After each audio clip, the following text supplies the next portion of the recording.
नमस्कार, आपण पाहता धाडस मराठी न्यूज। उमरखेड तालुक्यात अवैध हातभट्टी दारू व्यवसायाने पुन्हा एकदा डोक्यावर काढले असतानाच बिटरगाव पोलिसांनी धडक कारवाई करत अवैध दारू अड्ड्यावर मोठी मोहीम राबवली आहे। ठाणेदार पांडुरंग शिंदे यांच्या नेतृत्वाखाली राबवण्यात आलेल्या या विशेष कारवाईत 3 वेगवेगळ्या ठिकाणी धाडी टाकण्यात आल्या।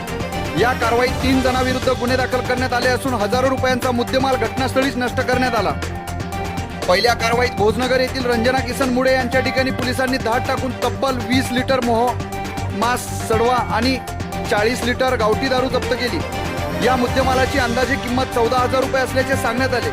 दुसऱ्या कारवाईत मेट येथील रमेश तावरा चव्हाण यांच्या ठिकाणी 300 लिटर मोहमाचा सडवा आणि 40 लिटर गावठी दारू आढळून आली। या कारवाईत सुमारे 19,000 रुपयांचा मुद्देमाल नष्ट करण्यात आला। तर तिसऱ्या कारवाईत नारळी तांडा येथील किसन राठोड यांच्या ठिकाणी 50 लिटर मोहम्मद सडवा आणि 20 लिटर गावठी दारू जप्त करण्यात आली। या तिन्ही प्रकरणामध्ये महाराष्ट्र दारूबंदी कायद्यान्वये गुन्हे दाखल करण्यात आले असून पोलिसांनी कारवाईचा धडाका कायम ठेवण्याचा इशारा दिला आहे। ठाणेदार पांडुरंग शिंदे यांनी स्पष्ट शब्दात सांगितले आहे की परिसरात कुठेही अवैध दारू निर्मिती किंवा विक्री होत असल्यास नागरिकांनी तात्काळ पोलिसांना माहिती द्यावी। या धडक कारवाईमुळे हातभट्टी चालकांमध्ये भीतीचे वातावरण निर्माण झाले असून नागरिकांकडून पोलिसांच्या या ॲक्शन मोडचे स्वागत करण्यात येत आहे। पाहत राहा धाडस मराठी न्यूज।